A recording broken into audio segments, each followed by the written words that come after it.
साला digital Urdu service पर आप तमाम का इस्तकबाल है, खैर मकदम है।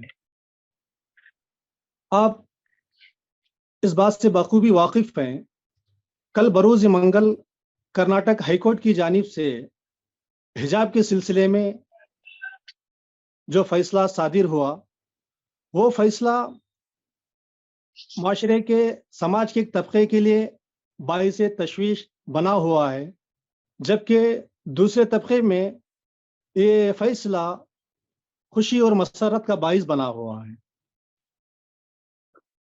इस फैसले के सिलसिले में हाईकोर्ट की जानिब से हिजाब के सिलसिले में जो फैसला सादिर हुआ, उसमें अदालत ने वाज़े अल्फाज में बात कही है कि हिजाब इस्लाम का लाजमी हिस्सा नहीं है।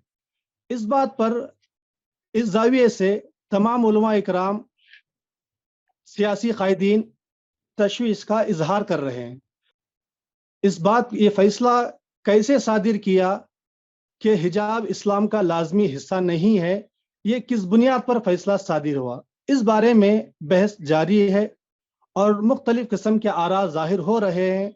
मजहबी कायदीन भी बातें बता रहे हैं और सियासी कायदीन भी इस सिलसिले में अपने आरा जाहिर कर रहे हैं।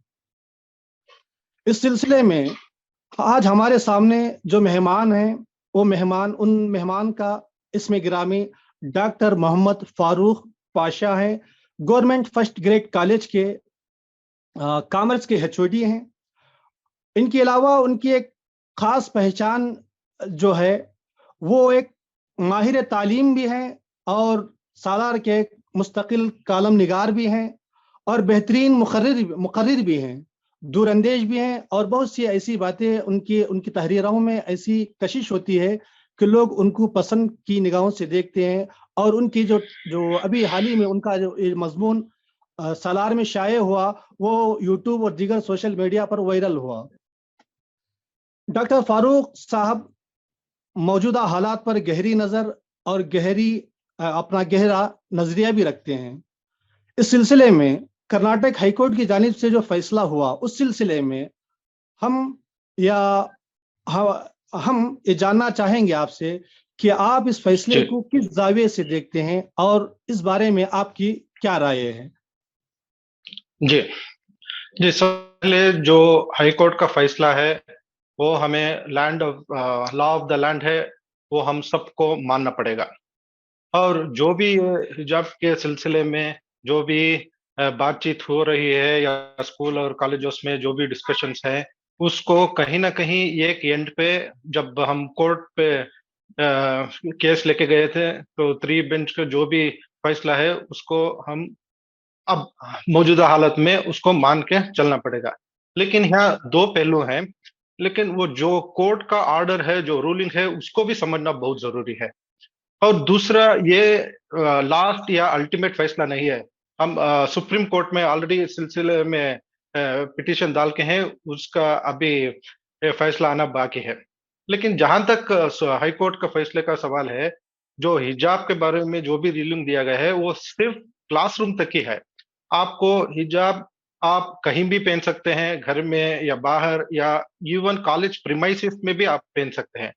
सिर्फ शर्त यह है कि आप जब क्लासरूम जा रहे हैं, अंदर जा रहे हैं, तो 1984 यूनिफॉर्म कोड ऑफ कंडक्ट जो सीडीसी से मुकर्रर हो चुका है या होएगा रेस्पेक्टिव कॉलेजेस में, उसके तहत आपको सिर्फ क्लासरूम में हिजाब पहनना अलाउड नहीं है।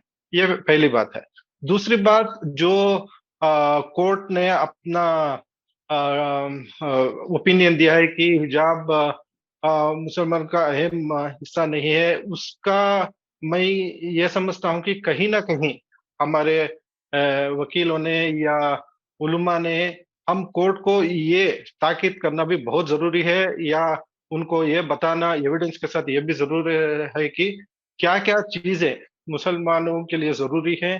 या क्या ये ऐसे हो सकता है आइंदा दिनों में कि पब्लिक मुकामात तक ले जाया जाए, अगर हम यहाँ इसको रोक नहीं पाए, या है कि हमारे वकला या हमारी जो तंजीमों की जानिब से जिन तंजीमों ने भी हाईकोर्ट का दरवाजा खटखटाया, तो उनकी जानिब से क्या कोई ऐसी छूट हो गई जो ये इस किस्म का फैसला हमारे पास आया और आइंदा चलकर ये पब्लिक मकामात तक ले जाया जाए, यानी पब्लिक मकामात में भी हमारी खवातीन को पर्दा निकालने पर मजबूर किया जा सकता है? इस बारे में आपकी क्या राय है? जी जी, हमें यहाँ ये समझना है कि सिर्फ 6 स्टूडेंट ये केस लेके गए हैं हाई कोर्ट तक, और उनके साथ जो भी एडवोकेट्स हैं, हमें बेहतर से बेहतर या जो भी ये एक्सपर्ट्स हैं, उन एक एडवोकेट के हमें हेल्प लेना बहुत जरूरी है। और जहां तक मैं समझता हूँ, ये जो इश्यू है ये सिर्फ एक ग्रुप या सिर्फ एक स्टूडेंट कम्युनिटी की तरफ ही रिस्ट्रिक्ट हो गया है। यहाँ उलमा हो या जो भी एजुकेशनिस्ट हो, पॉलिटिशियंस हो, सबको एकजुट होकर जाना बहुत जरूरी था। मैं समझता हूँ कहीं ना कहीं कम्युनिटी की तरफ से भी थोड़ा लैप्सेस हो गया, मतलब हम लोग थोड़ा इजी ले लिए कि चलो जो भी हो रहा है, ये कुछ ना कुछ बेहतर होगा। हमारा जो भी स्ट्रेंथ था, उस स्ट्रेंथ को वहां तक लेके जाके, और आपको यह समझना है कि हाई कोर्ट हो, सुप्रीम कोर्ट हो, वो सिर्फ एविडेंस के बिना पे ही वो फैसला देंगे। जो भी अब आपको आपके जो भी आर्ग्यूमेंट्स है, उसको एविडेंस देना है, आपको प्रूव करना है, उसको जस्टिफाई करना है। इन चीजों में ज्यादा हम लोगों को और गहराई में जाके कहीं ना कहीं हम लोग ऑनरेबल कोर्ट को मालूमात करवाना था, ऐसा ऐसा मैं समझता हूँ। और आगे चलकर सुप्रीम कोर्ट में जब हम हमारे जो भी हमारे जो इशू है वो प्रेजेंट करेंगे, तब इन सब जो भी चूक हो गई है उसको सुधारते हुए, बेहतर तरीके से, बेहतर एडवोकेट्स के राय और हेल्प लेते हुए हम अपना स्टैंड बहुत सही तरीके से क्लियर करें। ये इसमें कोई दो राय नहीं कि जो भी हमारी कम्युनिटी फीलिंग्स है, जो भी हमारे जो इश्यूज हैं, उसको सही नजरिए से, सही वक्त पर, सही तरीके से प्रेजेंट करें, ताकि कोर्ट हमारे हक में फैसला दे सके। डॉक्टर साहब, हम आपसे ये भी जानना चाहेंगे कि अक्सर मामलात जो कोर्ट को गए, हाई कोर्ट को गए हैं, तो उसमें मुसलमानों के हक में फैसला सादिर नहीं हुआ। जब बहुत सारे इस किस्म के बहुत सारे मामलात हमारे सामने हैं, जो सबसे बड़ा मामला है बाबरी मस्जिद का है, इसी तरह शाबानो का है, इसी तरह और भी दीगर मसाइल हैं जिसमें मुसलमानों के हक में फैसला नहीं हुआ। क्या ये एक तरफ, और दूसरी तरफ ये अभी हाल ही में किसानों की जानिब से तकरीबन 1 साल तक एहतजाज होता रहा, 2 साल तक एहतजाज होता रहा। इन दिनों में ये अपने मसाइल को कोर्ट लेकर नहीं गए, और कोर्ट के बाहर रहते हुए अपने आप को अपनी बात को मनवाया और फैसला अपने हक में लिया, और हुकूमत को इस बात पर मजबूर किया कि वो किसान मुखालिफ कवानीन वापस लिए। इस बारे में क्या आप आपकी क्या राय है कि मुसलमानों का या मुस्लिम तालिबात का हाई कोर्ट जाना मुनासिब था, या उनको खुद अपनी तरफ से जाना मुनासिब था, या है कि उलमा की क़ियादत में उलमा के राय मशवरा लेकर उनको जाना चाहिए था? इस बारे में आपकी क्या राय है? जी, कहीं ना कहीं जी, सबसे पहले ये जो भी हिजाब का इश्यू है वो कोर्ट तक नहीं जाना चाहता, जहां तक मेरी राय है, क्योंकि ये आउट ऑफ द कोर्ट या कॉलेज लेवल पे ही सेटल हो सकता था। कहीं ना कहीं सियासतदानों की इंटरेस्ट हो, जो भी एजेंडा है, जो भी हो, अब हालात ऐसे है कि ये जो इश्यू है कोर्ट तक पहुंच चुका है।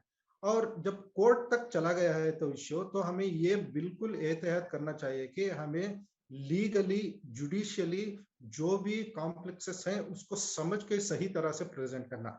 यानी कि आपको उलमा का राय लेना जरूरी है, लीगल एक्सपर्ट्स की राय जरूरी है, एजुकेशनिस्ट की राय जरूरी है, पेरेंट्स की भी राय जरूरी है।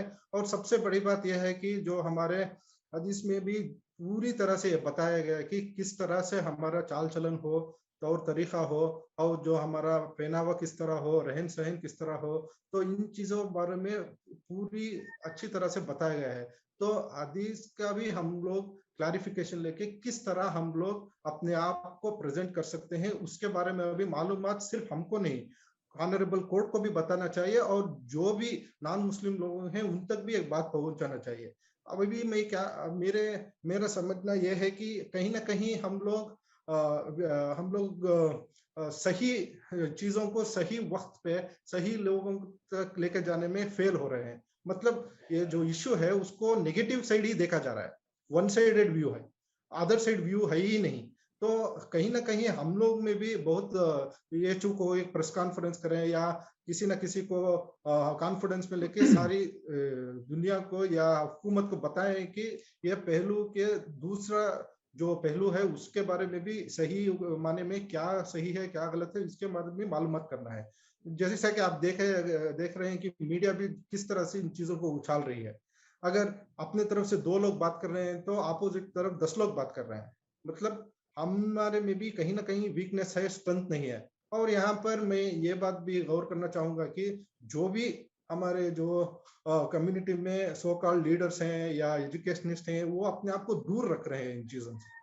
पता नहीं वो समझते हैं कि क्यों इन उलझनों में पड़ना है, इससे हमारा क्या फायदा है। फायदा नुकसान की बात कहीं ना कहीं वो अपने दिल में लाए हैं या सोच रहे हैं, ऐसा मुझे लग रहा है। तो ये इन चीजों में हमें सबसे पहले ये खोना जरूरी है। मैं इन जब से जनवरी 1 से आज तक कहीं ना कहीं 100 दिन बीत गए हैं। मुझे याद नहीं कि हम सब जो भी एजुकेशनिस्ट है और जो भी नॉलेजेबल पीपल है हम लोग कहीं एक जगह पे मिलके बात करके नहीं है इस बारे में। कहीं ना कहीं 4 लोग मिलके वो अपनी राय दे रहे हैं और 4 लोग अपनी राय दे रहे हैं। कहीं ना कहीं ये कलेक्टिव ओपिनियन नहीं आ रहा है। तो इसका फायदा मैं समझ रहा हूँ कि वो हमें नहीं मिल रहा है। तो हमको सबसे पहले एकजुट होना है। मैं अपने आर्टिकल में भी वही बता रहा था कि हमें ये सही वक्त है एक होने का, एकजुट होने का, अपने कम्युनिटी को स्ट्रेंथन करने का, बढ़ावा देने का, आगे बढ़ने का, विजन लाने का। हम लोग अभी भी नहीं करे तो शायद वक्त बीत जाएगा तो हम लोग और भी मुश्किलात में पड़ सकते हैं। तो मैं समझता हूँ कि एक राय ओपिनियन लेने में सब लोग आगे आना है। और ये इनविटेशन देने वाली बात नहीं है कि आप आके बैठो अपना राय दो। ये है एक कंसर्न है सोसाइटी की तरफ, मुआशरे की तरफ अपनी जिम्मेदारी है। उन जिम्मेदारियों को समझ के हमें आगे बढ़कर एकजुट होकर कहीं ना कहीं एक किस तरह से हमारा वर्किंग एक्शन है, हम लोग किस तरह बात कर सकते हैं। हमने अब बच्चों को भी समझाना बहुत जरूरी है। ऐसा नहीं है कि मैं कल देख रहा था एक टीवी चैनल पे 8-10 बच्चियां रो रही हैं, अपना गम सुना रही हैं। तो उनको भी बात करना जरूरी है। उन बच्चियों को भी समझाना जरूरी है कि ऐसे हालत में वो किस तरह बर्ताव करें, सही क्या है और कानूनी तरीके से किस तरह वो आगे बढ़ सकती है। तो इन छोटी छोटी चीजों पे भी हमें गौर करना चाहिए। यह मसला सिर्फ अभी उडुपी का नहीं रहा, यह मसला पूरी दुनिया का हो गया है या अपने पूरे कम्युनिटी का हो गया। तो इन चीजों में शायद हमें गौर करना बहुत जरूरी है। डॉक्टर साहब, अभी बात जो चल रही थी हिजाब के सिलसिले में कि हिजाब एक खालिस शरई और इस्लामी मामला था। इस मामले को सियासी तंजीमों या कि एनजीओ की जानिब से उछाला गया ऊपर। अब मामला जब बढ़ गया या फैल गया या कि इसको वायरल होकर आलमी बन गया मसला, इस वक्त ये इल्जाम लगाया जा रहा है उलमा पर कि उलमा इसमें जो पेटिशनर सिर्फ तालिबात हैं, इसमें उलमा पेटिशनर नहीं है। ये इल्जाम कहां तक दुरुस्त है? जी, ये सही है कि सिर्फ 6 स्टूडेंट्स ने कोर्ट पे जाके पिटीशन दिया था, उसी के हक बारे में फैसला आया गया है। लेकिन जब बात हद से बढ़ गई है तो अभी भी वक्त है कि उलमा या जो भी कम्युनिटी लीडर्स हैं या जो भी कंसर्न है, जो एजुकेशनिस्ट है, कोई भी हुकूमत से अपने राइट्स के बारे में आवाज उठा सकता है या जो भी अपने कंसर्न है उसके बारे में कोर्ट जा सकते हो, उसमें कोई रोक टोक नहीं है। लेकिन मैं वही बता रहा था कि हम लोग अभी पैरेलली काम कर रहे हैं। मतलब स्टूडेंट्स एक तरफ जा रहे हैं, उलमा अपने ही तरफ हैं, जो भी फिलांथ्रोपिस्ट है वो अपने ही तरफ हैं, बिजनेसमैन है वो अपने ही तरफ है, पॉलिटिशियन तो इन सब चीजों से बहुत ही दूर है शायद। तो इन सब लोगों को एकजुट होकर काम करना बहुत बहुत ही जरूरी है, क्योंकि ये चीज है जो हम लोग हुकूमत के जो भी ऑर्डर्स है उनको चैलेंज कर रहे हैं। मतलब हमारी तैयारी बिल्कुल सही और तंदुरुस्त होना है। तो ये बात नहीं है कि उलमा को भी हम लोग कॉन्फिडेंस में ले, उलमा भी जा सकते हैं। उनकी भी जिम्मेदारी है कि अपने जो हदीस में है, जो कुरान में है, उसके सही चीजों को सही वक्त पे जो हमारे ऑनरेबल कोर्ट को या पूरे सोसाइटी को बताएं, सही तरीके से बताएं कि किस तरह से हमें प्रैक्टिस करना है, क्या सही है, किस तरह से हम लोग प्रेजेंट करना है। तो ये जिम्मेदारी उलमा पे भी है, स्टूडेंट्स में भी है, पेरेंट्स में भी है।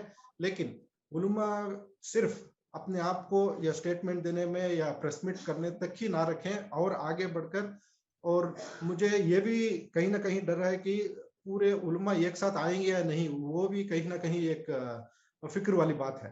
तो उलमा सब एकजुट होके ये एक फैसला लेके वो आगे बढ़कर जो भी जो क्लैरिफिकेशन है वो बच्चों को भी दे, कोर्ट को भी दे और मुआशरे को भी दे, ताकि इन सब चीजों से हम जल्द से जल्द बाहर आ सकें। दूसरी तरफ से उलमा की जानिब से ये बात आ रही है सामने जी कि मामला जब उठा इस मामले में खालिस शरई मामला था, तो हमसे रुजू करना चाहिए था, हमारे बारे में हमारी राय लेना चाहिए था। हम इसको, हो सकता है इस मसले को हम कोर्ट के बाहर ही सुलझा देते, लेकिन आप अपने आप से या किसी के बहकाव में आके, दीगर तंजीमों के, आप चले गए। अब मामला बढ़ गया, तो हमको जो इल्जाम दिया जा रहा है वो मुनासिब नहीं है। ये बातें भी आ रही हैं। और अभी जो सवाल हाईकोर्ट में जो गया कि तालिबात ने पूछा था कि हिजाब की पहनने की इजाजत उन्होंने मांगी थी, जवाब उसके बजाय जवाब दूसरे जाविये से आया है कि हिजाब इस्लाम का लाजमी हिस्सा नहीं है। क्योंकि ये बात तमाम लोग जानते हैं कि इस्लाम या मजहबी तालीमात को अदालत से सीखा नहीं जाता।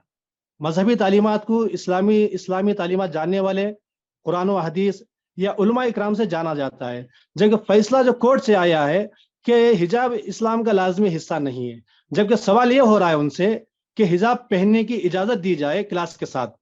तो ये जवाब कुछ मेल नहीं खाता। जो लड़कियां तालिबात जो सवाल कर रही हैं या जो मसला लेके गई हैं, उसका जवाब ठीक तरह से शायद कोर्ट की जानिब से नहीं मिला है। जी, कुछ हद तक ये सही है, लेकिन अभी भी और आर्गुमेंट्स और जो भी आप प्रूफ प्रेजेंट करेंगी उसके ऊपर ही जजमेंट आएगा। तो हमारा प्रिपरेशन जो उलमा इकराम है उनको सही प्रिपरेशन करके ऑनरेबल जजेस को उनको मालूमात करवाना है कि हदीस में, कुरान में क्या आयतें हैं, क्या सही है, क्या गलत है, तभी जाकर कहीं ना कहीं इन चीजों पे वो रोशनी डालेंगे। इस फैसला हाईकोर्ट की जानिब से फैसला आने के बाद टीवी चैनलों पर पैनलिस्ट का एक सिलसिला शुरू हो चुका है, जिसमें यह कहा जा रहा है कि दीगर गल्फ ममालिक में, गल्फ कंट्रीज में, खलीजी ममालिक में कि लिबरलिज्म बढ़ रहा है, यानी मुसलमान लिबरल हो रहे हैं। तो यहाँ हिंदुस्तानी मुसलमान क्यों लिबरल नहीं हो रहे हैं, जबकि ये लोगों को या मुसलमानों को ये बात अच्छी तरह मालूम है कि इस्लाम, लिबरल इस्लाम ऐसा कोई इस्लाम नहीं है, या एक लिबरल मुस्लिम या नॉन लिबरल मुस्लिम या ऑर्थोडॉक्स मुस्लिम, ऐसी कोई तफरीक नहीं है। बल्कि तफरीक यह है कि अमल करने वाला मुसलमान और अमल ना करने वाला मुसलमान, प्रैक्टिसिंग मुस्लिम और नॉन प्रैक्टिसिंग मुस्लिम, ये दो तफरीक है। इस बारे में आपकी क्या राय है? देखिए, मुसलमान मुसलमान है। मॉडर्नाइजेशन, लिबरलाइजेशन का मतलब ये नहीं कि आप अपने फंडामेंटलिज्म या फाउंडेशन से अलग है। अगर मैं जो भी पहनावा पहन रहा हूँ या इंग्लिश बात कर रहा हूँ या थोड़ी और फॉरेन कंट्रीज जा रहा हूँ, इसका मतलब ये नहीं है कि मैं मुसलमान के जो फंडामेंटल्स है उससे अलग हो चुका हूँ या मॉडर्न हो चुका हूँ। तो वो फंडामेंटलिज्म रहकर हमको लिबरलाइजेशन होना है, मॉडर्नाइजेशन होना है।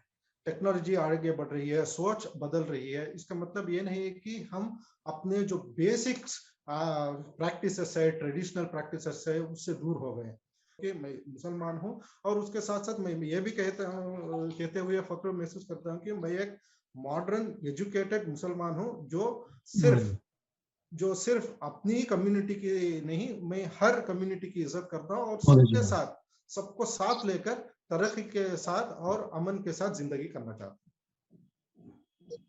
जी डॉक्टर साहब, अभी हाल ही में मौलाना अरशद मदनी ने भी ये बात कही कि मुसलमानों को चाहिए कि वो अपने इदारे कायम करें।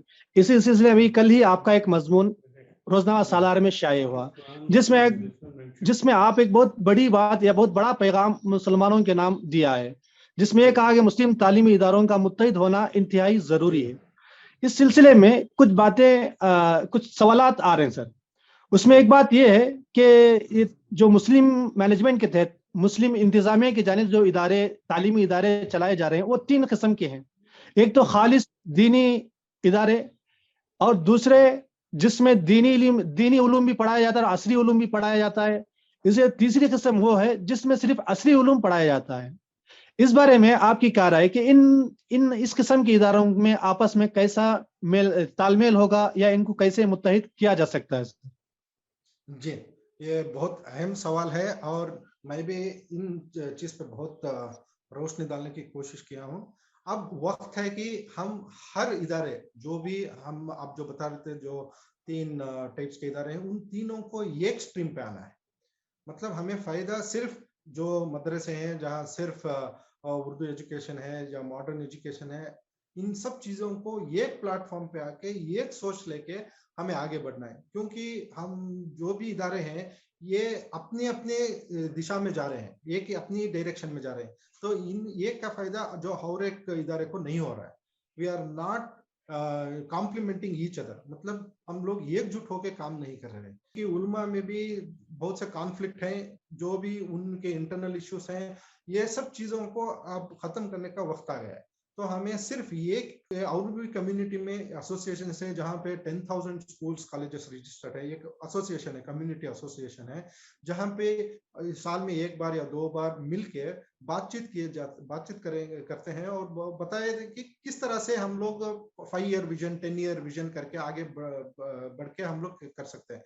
जहाँ की अब यूजीसी से प्राइवेट यूनिवर्सिटीज दे रहे हैं या ऑटोनमस कॉलेजेस दे रहे हैं, तो हम लोग इन चीजों का फायदा लेके खुद के एजुकेशनल इंस्टीट्यूशन बनाए वहां जहाँ एजुकेशन इस तरह हो जहाँ की दीनी तालीम और दुनियाई तालीम दोनों का हमें मेल जोल हो सके, ताकि हम अपने बच्चों को हमारे कम्युनिटी के तरफ भी वो जिम्मेदार हो और दुनियादारी की तरफ भी जिम्मेदार हो। बहुत देर हो जाएगी तो सबको आगे बढ़ना है। तो मेरा ये भी कहना है कि किसी को भी दावत देने की जरूरत नहीं, ये उनकी खुद की जिम्मेदारी है, वो आगे बढ़कर करें। तो आगे बढ़कर सोचें, आगे बढ़कर हाथ मिलाएं, ताकि हम लोग एक जुट पे सोच सकें। मेरा ये मानना है कि हम लोग इंडिविजुअली हम लोग अच्छे हैं और अच्छी बातें करेंगे, जब कलेक्टिव जो ग्रुप हो जाएंगे कहीं ना कहीं हम लोग भटक रहे हैं, मिसगाइडेड हो रहे हैं।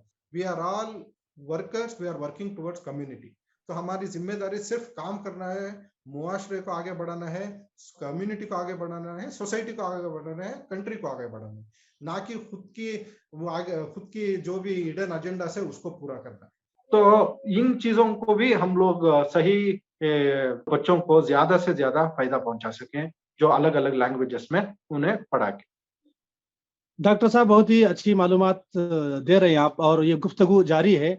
एक आखिरी सवाल से इस गुफ्तगू को हम इंशाल्लाह इख्तिताम तक पहुंचाएंगे।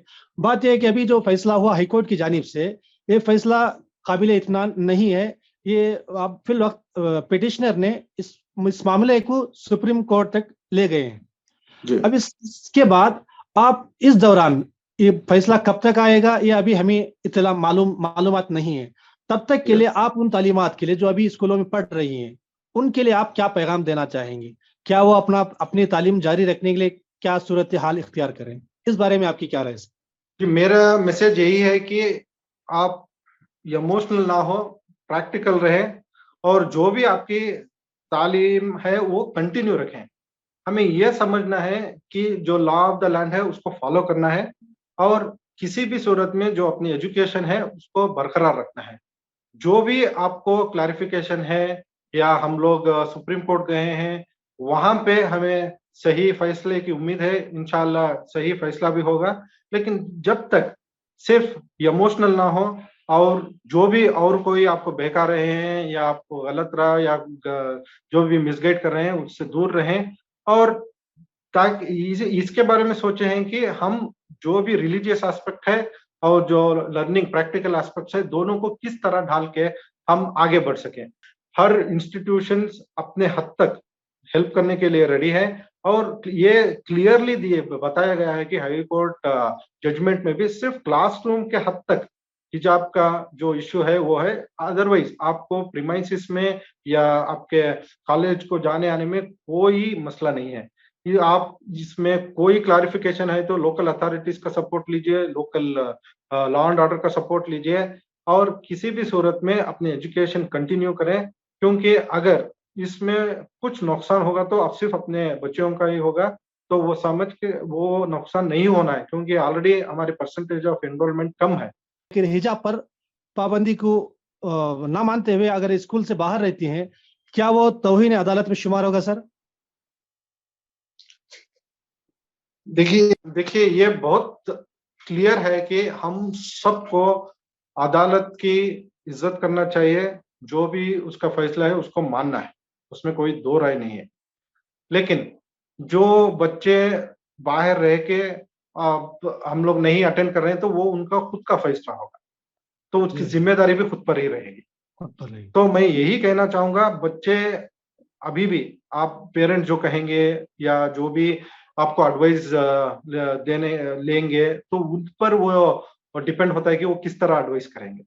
तो मैं यही कहना चाहूंगा कि इस पर बहुत इमोशनल ना हो, प्रैक्टिकल रहे और ये सोचे कि इस जो हिजाब का इशू किस तरह हैंडल करे ताकि इससे कम से कम नुकसान हो सके। पूरी सालार टीम की जानिब से आपका तहे दिल से शुक्रिया अदा करता हूँ। अस्सलाम वालेकुम रहमतुल्लाह। जी शुक्रिया।